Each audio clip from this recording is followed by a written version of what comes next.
Salut les petits loups, alors je vais vous indiquer aujourd'hui quel est mon workflow. Alors c'est personnel bien évidemment, mais bon, ça m'évite pas mal de déconvenues. J'ouvre une autre fenêtre, voilà, à l'identique de la dernière, pour avoir un peu plus d'espace. Alors, sur la gauche ici, vous avez Portrait Photo Studio, c'est mon serveur. Ici, j'ai ma carte Nikon où j'ai enregistré une vidéo. Donc je vais aller voir cette vidéo. Voilà.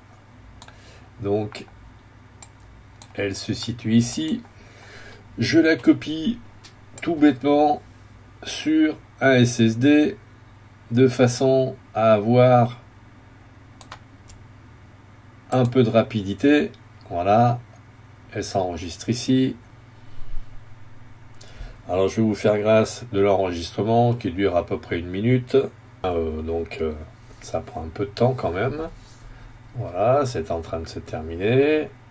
Il n'y en a plus pour quelques secondes. Je vais prendre ma vidéo et je vais la mettre dans mon autre SSD qui lui va me permettre d'enregistrer et de monter ma vidéo.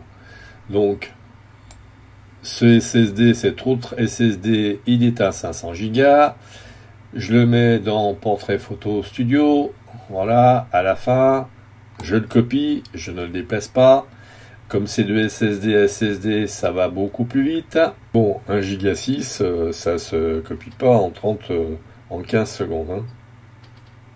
Donc 1 Go 6, faut quand même le temps que ça veuille bien s'inscrire. Ah, il reste 10, 9, 8, 7, 6, 5, 4, 3, 2, 1, c'est tout bon.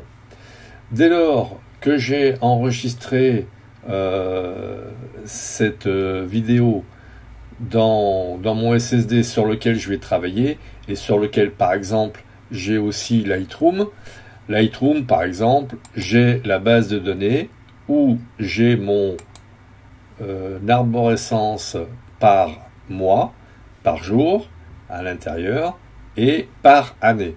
Donc là pour l'instant j'ai commencé mon workflow avec Lightroom cette année puisque j'ai eu Lightroom qui m'a été offert pour mon petit Noël, donc je n'ai que 2018. Mais si j'avais eu ça en 2017, il y aurait eu 2017 à l'intérieur. Il y aurait eu le mois de janvier 2017, le mois de février 2017, etc. etc. Et donc là, j'ai pour ma base de données, ça c'est mes nefs, hein, mes bouts de capteurs. Donc là, à l'intérieur, on peut voir que, effectivement, ce sont des bouts de capteurs. Sinon, j'ai dans ma base de données, j'ai base de données LR, et donc là, j'ai la base de données Lightroom en tant que telle, ce qui me permet, par exemple, d'avoir mes bouts de capteurs non retouchés, intacts, que je peux éventuellement retoucher avec d'autres logiciels de retouche photo, et ainsi donc, on a une base de données Lightroom qui là est de 20 mégas et les différents retouches, catalogues, il est de 540 mégas. Alors que si on regarde bien, ma base de données photo est bien plus importante que ça. Si je fais lire des informations, je vais avoir tout un tas de trucs où j'ai 25 gigas, 4 gigas, 12 gigas, alors 000 c'est pour les autres mois, hein, forcément. Donc voilà, ça fait plusieurs gigas, mais les uns après les autres, bien évidemment. Alors on fait, si j'ai bonne mémoire, tac, tac, tac, tac, tac, tac, tac, tac, tac, contrôle, enfin le CMD W, et pour fermer tout ça très rapidement sous Mac. Donc une fois que j'ai ma base de données complétée avec mon film qui va bien pour revenir à ma vidéo, quand j'ai mon film qui est qui est monté et que tout va bien, je mets dans mon répertoire de base, Portrait Photo Studio, qui correspond à ma chaîne YouTube. Je prends ce Portrait Photo Studio, je le copie sur mon serveur, je fais remplacer et c'est parti. Donc j'en ai 31 gigas, j'en ai pour un petit quart d'heure. Enfin voilà. Donc ça c'était mon workflow pour Lightroom avec tous les nefs et l'arborescence, etc. etc. Je vous montrerai à la fin comment je procède pour récupérer mes petites photos sur Lightroom. Là, en l'occurrence, c'était une vidéo pour YouTube, donc j'ai fait déjà mon montage, donc c'était simplement pour vous indiquer la procédure. Je récupère le fichier de base pour le mettre sur mon SSD ici, qui fait 250 Go. Je le mets ensuite sur mon 500 Go. On ne sait jamais, des fois qu'une coupure de courant, enfin bien que j'ai un onduleur, mais bon, un problème quelconque, je n'ai pas perdu mes fichiers. Donc j'ai travaillé mon fichier sur le 250 Go. Une fois que tout est fini avec tous les fichiers qui vont avec, le jingle d'entrée, la photo d'entrée, etc., je mets ça dans mon 500 Go.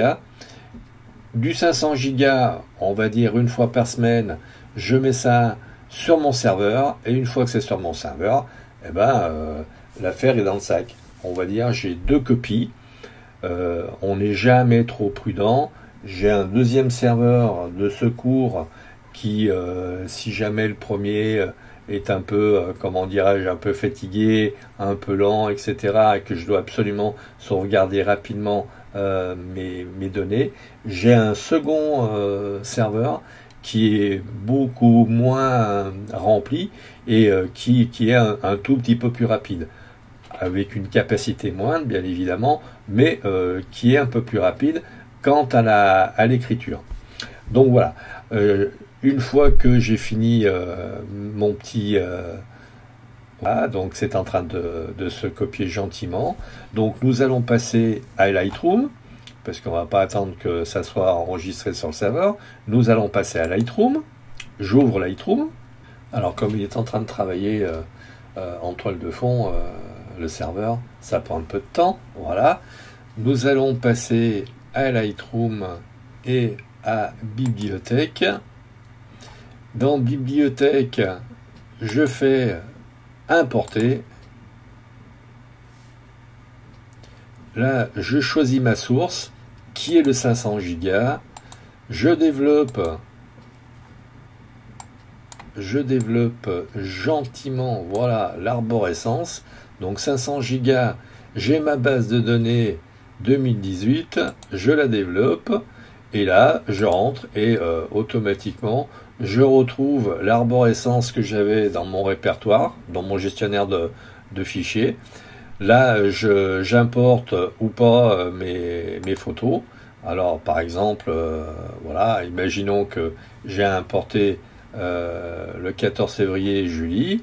Eh bien, j'essaye de voir s'il y a des nouvelles photos. Apparemment, il n'y a pas de nouvelles photos. Donc, après, je pourrai aller les chercher et les développer. Voilà. Donc, ainsi se termine ma présentation de workflow. Et je vous dis à très vite. Si cette vidéo vous a plu, n'hésitez pas à mettre un petit pouce bleu en l'air. Et si vous avez beaucoup aimé encore avec plus, eh bien n'oubliez pas Tipeee et PayPal pour me donner un petit coup de pouce, parce que je dois acheter du matériel pour faire des tests au niveau photo. Mais bon, là j'ai largement, je vous l'ai déjà dit plusieurs fois, mais j'ai largement entamé ma capacité à investir dans de nouveaux projets. Donc pour l'instant, ça va être un petit peu en stand-by. Donc nous verrons au fur et à mesure des dons que vous pourriez me faire pour pouvoir acheter. Comme ma chaîne n'a pas beaucoup d'abonnés, et bien évidemment, les grandes marques ne se précipitent pas pour me proposer des tests de matériel à faire. Voilà. Je vous dis à très vite. à une prochaine vidéo.